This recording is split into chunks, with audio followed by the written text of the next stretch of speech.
আমি তোমার চিঠি পেয়েছি, আমি একজন বক্তা হয়েছি এবং তুমি কি ইংরেজি শিখেছো। আমরা এই তিনটা সেন্টেন্স আজকের ভিডিওতে আলোচনা করব। তাহলে সেন্টেন্সগুলো যদি দেখি তাহলে দেখব শেষে পেয়েছি, হয়েছি, শিখেছি এই জাতীয় শব্দ আছে।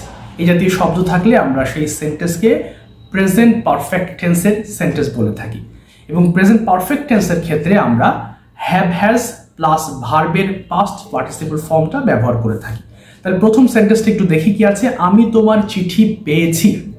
তাহলে এখানে সাবজেক্ট আই হচ্ছে, আয়ের সঙ্গে হ্যাভ দিব এবং ভার্বের পাস্ট পার্টিসিপল ফর্ম রিসিভড ব্যবহার করব। সো রিসিভ মানে কি গ্রহণ করা, এবং চিঠির ক্ষেত্রে আমরা রিসিভটা গ্রহণ বা পাওয়ার ক্ষেত্রে ব্যবহার করে থাকি। সো রিসিভের পাস্ট পার্টিসিপল ফর্ম হচ্ছে received. So the full sentence will be I have received your letter. I have received your letter. Okay, the second sentence is আমি একজন বক্তা হয়েছি। Be মানে হওয়া and the past participle form of be is been.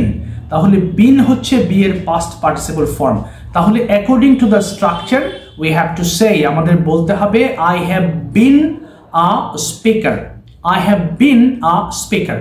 Okay, finally we have got number 3. তুমি কি ইংরেজি শিখেছো? This is a কোয়েশ্চেন, এটা একটা প্রশ্ন এবং প্রশ্নের সময় আমাদের এই অক্সিলারি হ্যাভটাকে সামনে নিয়ে আসতে হবে, যেহেতু এখানে subject you.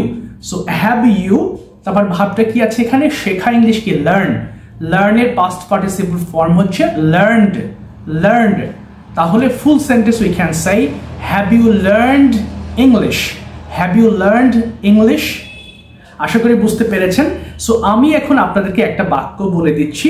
So if possible please try to translate this sentence and write this sentence into the comment section. চেষ্টা করবেন ইনশাআল্লাহ, হ্যাঁ, তাহলে পারবেন। সেটা হচ্ছে আমি আজকে অফিসে গিয়েছি।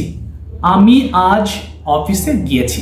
So thank you very much for watching this video. If you find this video helpful, please share this video among your friends. Thank you very much. See you in the next video. Assalamu alaikum.